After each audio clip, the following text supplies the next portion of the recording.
Comment est-ce que je suis devenu libre à 100% grâce à mon activité et grâce à mon business en ligne? C'est ce à quoi je vais essayer de répondre dans cette nouvelle vidéo. Pourquoi je vous partage ça? Parce que ça a été le fruit de plusieurs semaines de réflexion, parce que je recevais il y a 2 jours en arrière mes membres et les coachs que j'accompagne qui sont les plus avancés dans le business en ligne. D'ailleurs ici, hop, dans un chalet à la montagne, on ne voit pas très bien mais gigantesque et vue incroyable, on est au calme.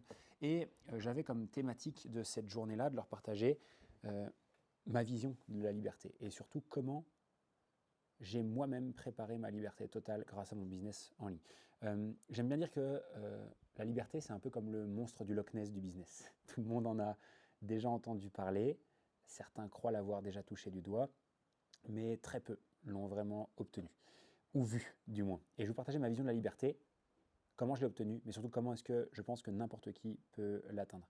Pour moi, j'ai une définition qui est extrêmement simple de la liberté.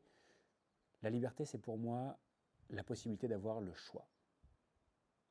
Et du coup, ça peut être le choix de faire ce qu'on veut de sa vie, le choix de s'organiser quand on veut, se déplacer, partir en vacances, louer des chalets. Ça peut être aussi la liberté d'organiser juste son emploi du temps comme on le souhaite et pas dépendre de quelqu'un, pas dépendre d'un patron. Ça peut être la liberté du coup géographique, temporelle, hiérarchique, même sociale, c'est-à-dire de pouvoir s'entourer des gens avec qui on veut passer le plus de temps. Bref, toutes les formes de liberté. Mais je pense d'abord que la liberté, ça doit d'abord partir de quelle est notre liberté à nous. Et personnellement, le point de départ, ça a toujours été de dire, dans mon cas, je ne veux pas dépendre de quelqu'un et je veux mener ma vie comme je l'entends.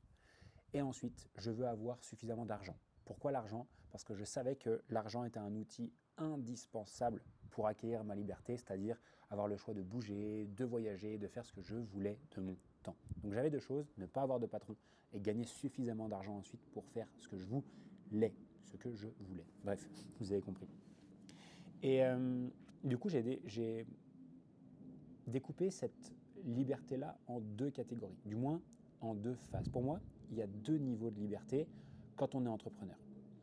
Le premier niveau de liberté, ça va être simplement de générer suffisamment d'argent et d'avoir suffisamment de revenus pour ne plus avoir de patron et pour être 100% indépendant. Qu'est-ce que ça veut dire? Ça veut dire gagner suffisamment d'argent pour remplacer son job, remplacer les dernières missions qu'on avait, ça peut être pour certains qui sont au chômage, remplacer leur chômage, etc., etc.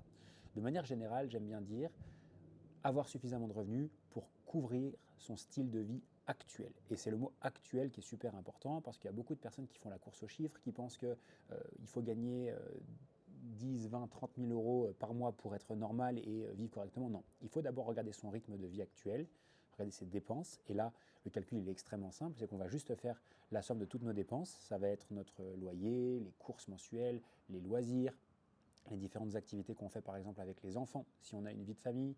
Ça va être également les trajets, l'essence, la route, bref, tout ce qu'on dépense chaque mois en moyenne. D'accord, j'allais dire sans exagérer, mais en moyenne. Et en fait, le cumul de ça va nous donner un chiffre. En l'occurrence, pour moi, ça va être 3 500 euros. 3 500 euros, je sais que c'est ce que j'ai besoin pour vivre convenablement. Et c'est pour moi, et ça a toujours été pour moi, mon premier niveau de liberté. Alors quand certaines personnes disent moi je veux gagner 10 000 par mois, etc. Oui, mais pourquoi? Pourquoi 10 000? Est-ce que c'est un chiffre qui est réfléchi ou est-ce que tu as juste entendu un YouTuber te dire 10 000 et toi tu le répètes comme un con derrière? Donc le truc c'est plutôt déterminer quel est le revenu qu'on a besoin d'avoir pour déterminer le niveau numéro 1. Et ensuite savoir que dans le développement de son business, on veut générer à minima 3 500, 4 000 euros dans mon cas par mois pour pouvoir être libre et remplacer mon patron, remplacer mon boulot et avoir ma propre activité qui tourne. Parce que moi, c'était mon premier niveau de liberté, ne dépendre de personne, à part moi. Je rappelle, très simple, on calcule juste ses dépenses chaque mois, ses dépenses mensuelles, courantes, et juste il faut qu'on remplace cette somme mensuelle courante pour atteindre le premier niveau de liberté. Et quand c'est le cas, et quand c'est obtenu, en tout cas je me rappelle la sensation du premier jour où j'ai fait mes premiers 4 000 euros par mois, c'était juste incroyable. J'avais remplacé le job que je n'aimais plus par cette source de revenus-là, et c'était une première sensation de me dire, ok, là j'ai fait un premier step, et là j'ai réussi à réaliser, enfin atteindre du moins mon premier palier. La deuxième liberté, c'est celle qui enchaîne. Alors on a 2 choix, c'est soit on reste à ce premier niveau de liberté, on est tranquille, on a remplacé nos revenus, on ne dépend plus de personne, etc., etc. Le problème généralement de de ce premier niveau de liberté-là, c'est qu'on est toujours un petit peu artisan de notre propre business. Qu'est-ce que ça veut dire être artisan de notre propre business? C'est qu'on fait un petit peu tout. On est au four et au moulin. C'est nous qui nous occupons du marketing, c'est nous qui nous occupons de la vente, enfin du marketing, les posts sur les réseaux sociaux, la création de contenu, l'emailing, le tournage de vidéos également, etc., etc. Mais c'est également nous qui faisons les ventes, qui discutons avec de potentiels prospects, qui réalisons les ventes, qui réalisons les onboarding avec les gens, mais également c'est nous qui faisons la livraison de notre produit et de notre service. C'est nous qui étions en contact direct avec les clients, c'est nous qui les accompagnons, les coachons, etc., peu importe le business model qu'on a.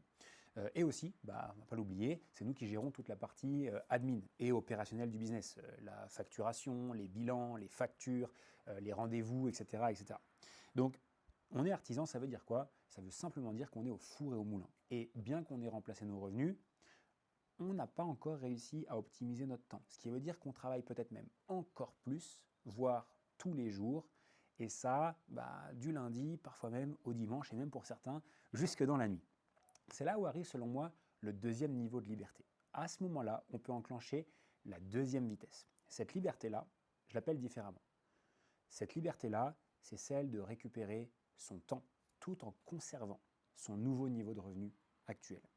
Ça veut dire quoi? Ça veut dire que maintenant, j'ai une activité qui tourne, génère un petit peu de revenus, mais je passe beaucoup de temps à tout faire. Maintenant, je vais récupérer du temps, ce que j'appelle racheter du temps, pour travailler moins, ou du moins ne travailler que sur les choses essentielles, et me libérer du temps. Ce temps-là, et c'est là que c'est intéressant, si on souhaite juste avoir une petite activité qui tourne et avoir du temps pour soi, on aura simplement à le déléguer et récupérer ce temps-là pour soi, pour ses activités, pour son perso, pour des voyages, etc. Ou alors, deuxième possibilité, c'est celui que moi j'ai choisi, c'est de récupérer du temps et de réinvestir ce temps-là dans de la croissance, dans des activités qui ont plus d'effet de levier pour nos activités, etc. etc. Et c'est malheureusement l'erreur que commettent beaucoup de personnes.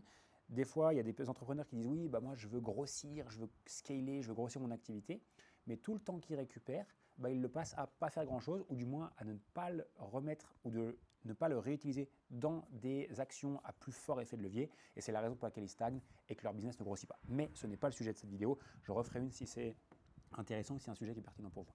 Donc, dans cette phase-là, on va racheter notre temps. Racheter notre temps, ça veut dire quoi? Ça veut dire qu'on va faire deux choses. C'est qu'on va utiliser soit des personnes, soit des outils pour nous aider à travailler moins, notamment sur les tâches qui ont le moins de valeur pour notre activité. Généralement, ça va tourner autour de tout ce qui va être l'administratif et l'opérationnel, potentiellement l'accompagnement et le suivi de nos clients, et potentiellement le marketing ou la vente. L'idée ici, c'est quoi? C'est d'identifier quels sont nos points forts qu'on ne peut pas déléguer tout de suite dans notre activité et déléguer au maximum tout le reste.